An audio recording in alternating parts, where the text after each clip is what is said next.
Hello, আজকে জানুয়ারি 2 আমরা চললাম একটা মিউজিয়ামে। ইন্ডিয়ানাপোলিস ডাউনটাউনে একটা মিউজিয়াম আছে, প্রেসিডেন্ট হ্যারিসন মিউজিয়াম। আমরা সেইখানে চললাম সবাই মিলে। যেতে আধ ঘন্টা লাগবে। গাড়ি স্টার্ট করে দিয়েছি, আমরা রেডি। Are you ready? আজ বসে পড়েছে। খুব ঠান্ডা আজকে। আমরা গাড়ি পার্ক করে মিউজিয়ামে এন্ট্রান্সের দিকে যাচ্ছি। সামনের দিকে এই বিল্ডিংটাই প্রেসিডেন্ট হ্যারিসন থাকতেন। প্রেসিডেন্ট হ্যারিসন হলেন আমেরিকার 23rd প্রেসিডেন্ট। এইটা মিউজিয়ামে এন্ট্রান্সে এসে দেখি মিউজিয়াম বন্ধ রয়েছে 18 জানুয়ারি পর্যন্ত, কিছু রিনোভেশনের জন্য। এই ইনফরমেশনটা ওয়েবসাইটে ছিল না, থাকলে আজকে হয়তো আমরা আসতাম না।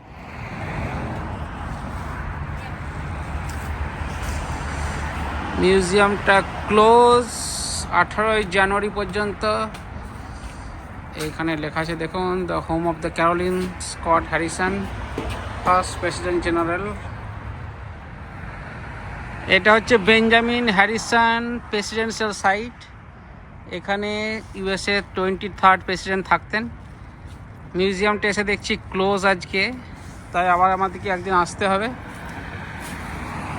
এই দেখুন এখানে লেখা আছে home of Benjamin Harrison, 23rd president of United states.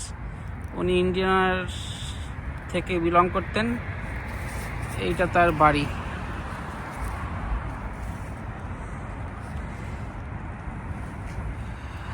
আমরা এবার পার্কিংয়ের দিকে চললাম। আমরা আর একটি অন্য জায়গায় যাব, যেটা হচ্ছে একটি এস্টেট, নাম হচ্ছে RH ইন্ডিয়ানাপোলিস। যাচ্ছি RH ইন্ডিয়ানাপোলিস। সামনে দেখতে পাচ্ছেন এই এস্টেটটা, মেন বিল্ডিং, দুই পাশে বিশাল জমি। আমরা পৌঁছে গেছি। এবার গাড়িটা পার্ক করব। ডান দিকে একটা পার্কিং লট আছে। গাড়ি পার্ক করে বেরিয়ে এসেই দেখছি খুব একটা বড় এরিয়া, সামনে ওয়াটার ফাউন্টেন এবং এস্টেটের ভিউ। বেশ অনেকটা জায়গা জুড়ে এস্টেটটি। এই ওয়াটারফলটিতে বেশ ভালোই জল থাকে গ্রীষ্মকালে। শীতকাল বলে এখন জলের ফোর্সটা অনেকটা কম। ভিতরে ঢুকে আপনাদের দেখাবো এখানে কি কি দেখার জিনিস আছে। এর ভিতরে একটা রেস্টুরেন্ট আছে এবং শপিং এরিয়া আছে। ভিতরে ঢুকেই প্রথমে চোখে পড়লো একটা লাক্সারিয়াস লিভিং স্পেস, খুব সুন্দরভাবে সাজানো, মেডিটেরিয়ান স্টাইলে সাজানো। এর মধ্যে ফায়ার প্লেস আছে এবং বেশ সুন্দরভাবে সোফা এবং ডাইনিং টেবিলগুলো সাজানো আছে।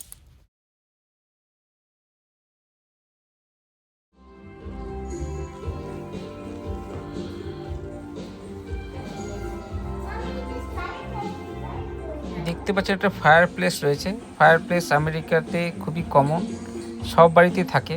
ঘরের সৌন্দর্য বৃদ্ধি করে এবং শীতকালে ঘরটা গরম রাখতেও সাহায্য করে।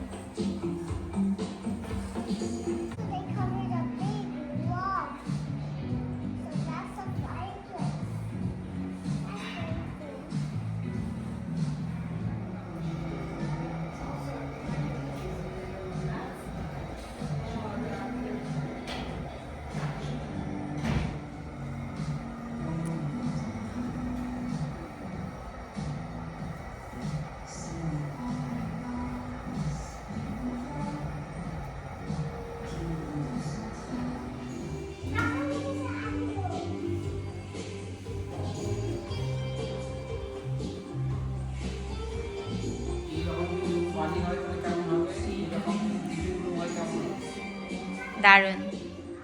সেকেন্ড রুমের লেআউটটা একটু ডিফারেন্ট। দেখতেই পাচ্ছেন একটা সুন্দর বড় ঝাড়বাতি উপরতে ঝুলছে। এখানেও ফায়ার প্লেস আছে, কিন্তু সোফার অ্যারেঞ্জমেন্ট আর দুটো চেয়ারের যে arrangement close to fire place, সেটার জন্য ঘরটা অনবদ্য দেখতে লাগছে। এরপর দেখুন ডাইনিং এরিয়াটা, ডাইনিং টেবিল আর বসার অ্যারেঞ্জমেন্ট তো আছেই, কিন্তু ডাইনিং টেবিলের ওপরে ওটা কি খুব সুন্দর না? টেবিলের জানলা দিয়ে দেখা যাচ্ছে পাশের সুন্দর লেকটা। এটা এখন বন্ধ আছে। এইবার আমরা এলাম সেকেন্ড ফ্লোরে এসে দেখি একটা সুন্দর ইটালিয়ান স্থাপত্য, তারপরে সুন্দর ঝাড়বাতি। কমন এরিয়া দিয়ে যেতে যেতেই চোখে পড়লো একটা লাক্সারিয়াস বেডরুম।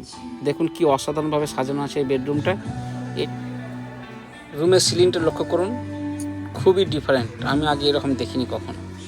একটা ছোট্ট লিভিং স্পেস আছে যেখানে বসার সুন্দর জায়গা আছে। এর পরের বেডরুমটা ঢুকে আমরা বেশ অবাক হলাম।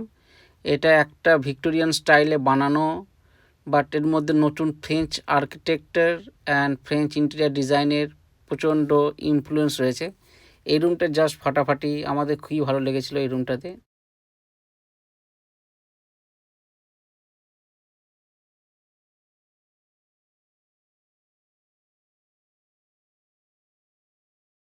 এই রুমটা আপনাদের কেমন লাগলো কমেন্ট সেকশনে অবশ্যই জানাবেন। আপনাদের যদি কোনো এক্সপিরিয়েন্স থাকে এইরকম রুমে কোনো দিন থাকার, সে হোটেল হোক বা কোনো বড় এস্টেটে হোক, অবশ্যই কমেন্টে জানাবেন।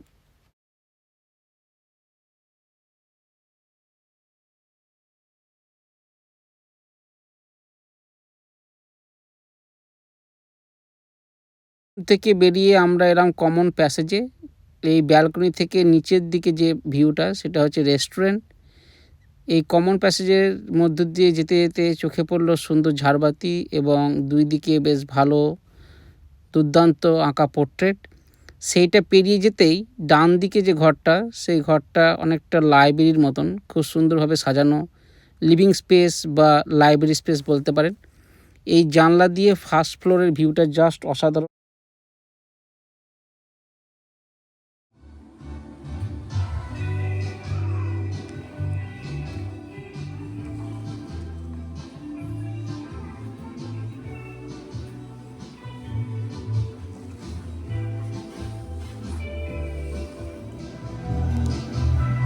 এই রুমটা ইটালিয়ান স্টাইলে সাজানো একটা লিভিং স্পেস, বেশ বড়, অনেক লোকের বসার ব্যবস্থা আছে, প্রচুর খোলামেলা এবং বাইরে জানলার বাইরে দিয়ে আপনারা দেখতে পারবেন লেকের ভিউটা। খুবই একটা অসাধারণ রুম, আমার খুব ভালো লেগেছিলো এই রুমটা।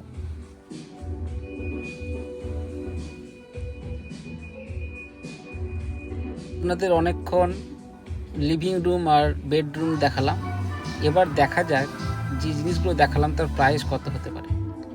এইখানে দেখুন লেখা আছে একটা চেয়ারের প্রাইস হচ্ছে $1,239। বুঝতেই পারছেন কতটা কস্টলি। একটা কফি টেবিলের প্রাইস হচ্ছে প্রায় $1,200 মতো, প্রায় $1,00,000 ওপরে। সো এটা luxurious place for rich people.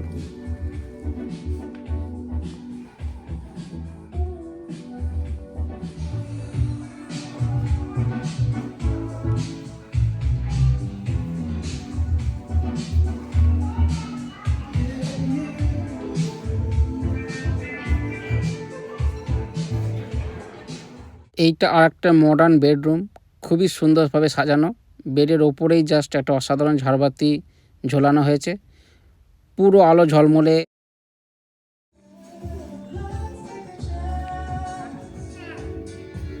এই বেডটা ভালো না তোমার বেডটা ভালো?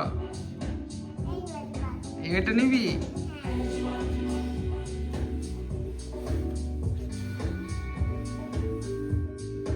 তোমার বেডটা ভালো না? তোমার বেডটা ভালো? You like this place? RH, yes.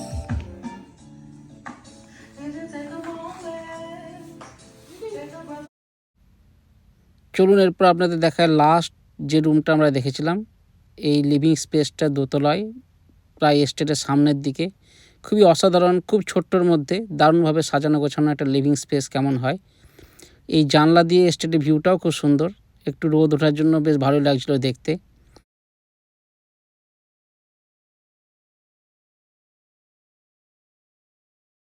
আমরা সবাই বেশ আনন্দিত এখানে আসতে পেরে।